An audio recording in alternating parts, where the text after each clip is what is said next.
قبل ما نتكلم في أي حاجة هنصلي على الرسول. اللهم صل وسلم وبارك عليك يا حبيبي يا شفيعي يا خير خلق الله. الوصفة بتاعتي النهاردة وصفة جميلة، وصفة خطيرة مش هتبطلوا تعملوها من سهولتها. وصفة مطلوبة في الصيف بترطب على القلوب، وصفة سهلة وجميلة جدا. الوصفة بتاعتي المكونات بتاعتها هتبقى عبارة عن كوبايتين من الحليب، عليهم 3 معلقتين من النشا، و3 معالق من الكاكاو الخام،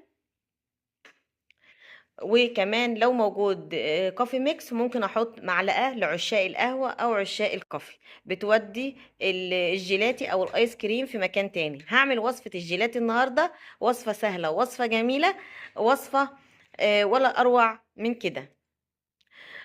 طعم في الاخر كان جميل جدا.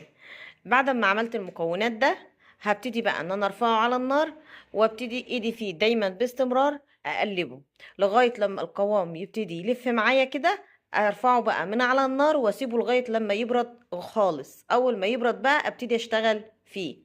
عندي بقى ربع كيلو من الكريم جانتيه. الكريم جانتيه ربع كيلو، هبتدي اضربه بالمضرب خفق كده لحد لما يتجانس معايا. وبعدين اسيب الخليط بتاعي اللي انا عملته بتاع الكاكاو ده لغايه لما يبرد خالص، ما اشتغلش فيه خالص وهو سخن. خليه لما يبرد، ويستحسن ان انا ادخله الفريزر يجمد معايا شويه.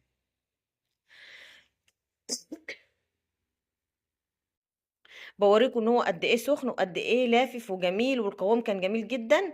بسيبه بقى شويه ربع ساعه او نص ساعه كده يهدى معايا. وبدات ان انا اضرب الكريم جانتيه بتاعي، وبدات ان انا انزل بقى عليه بالكريم، الف المكونات دي معايا. وبس كده خلاص ديت. كده خلاص معايا الايس كريم تقريبا كده خلاص خلصت اهيت، وبان شكلها وبان لونها. ده ايس كريم بالشوكولاته. الايس كريم بالشوكولاته ديت هي دي الطريقه بتاعته. طريقة الايس كريم بقى اللي هي بالفانيليا، ببتدي اضرب الايس كريم مع كوبايتين من الحليب او 3 كوبايات زي ما انت عايزة، وابتدي اضيف الفانيليا السايلة او البودر، اي فانيليا انت حباها.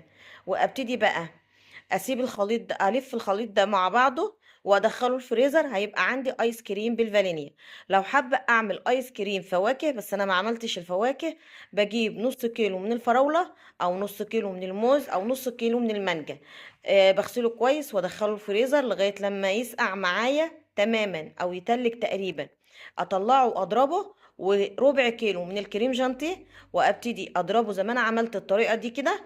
وابتدي اقلب بقى المكونات دي كلها في بعضها، ايا كان نوع الفاكهه او نوع الحاجه اللي انا هحطها او الطعم اللي انا مميزاه او حباه.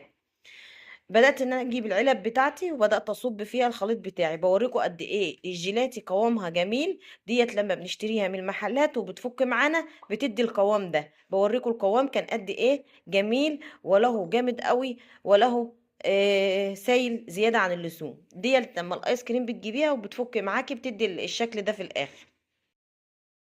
عندي بقى الشوكولاته برضو صبتها، وبسرعه بسرعه بسرعه على الفريزر هنحط الكلام ده لغايه لما يجمد معايا.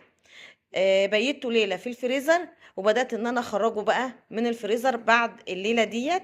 ما شاء الله لا قوة الا بالله، عمل معايا كمية جميلة. وبوريكم قد ايه هو كان شكله جميل وشهي.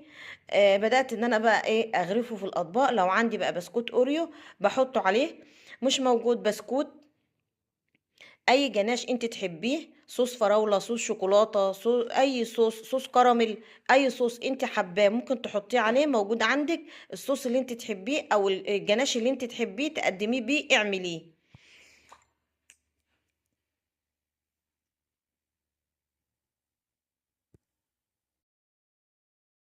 دو جايه بتسلم على احلى واجمل متابعين، وبتقول لكم رايكم ايه رايها في الايس كريم اللي انتوا هتجربوه.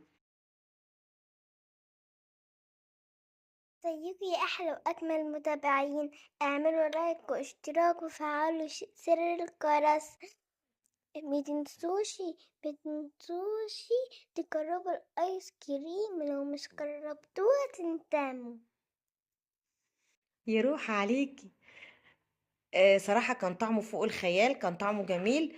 جربوه بنفس الطريقة بتاعتي ديت، مش هتندموا صدقوني على رأي دو. بدأت ان انا احط بقى بسكوت اوريو. طبعا بقولك اي جناش انت حابة تعمليه حبيبة قلبي اعمليه، ما تقلقيش، اي جناش انت ترتاحي فيه. صوص شوكولاتة، صوص كراميل، صوص فراولة، اي صوص عندك وحابة تحطيه حطيه. وبدأت ان انا احطه في الاطباق بالشكل دي. ما شاء الله لا قوة الا بالله، كان الطعم فوق الخيال، كان الطعم جميل جدا. مش قادرة اوصف لكم قد ايه انا عملت حاجة جميلة نظيفة، كمية كبيرة متوفرة عندي في الفريزر، كل ما بحتاج منها باخد منها الكمية اللي انا عايزاها. وبألف هنا يا رب على قلوب كل حد وله نصيب اكل منها، اكل واكل منها.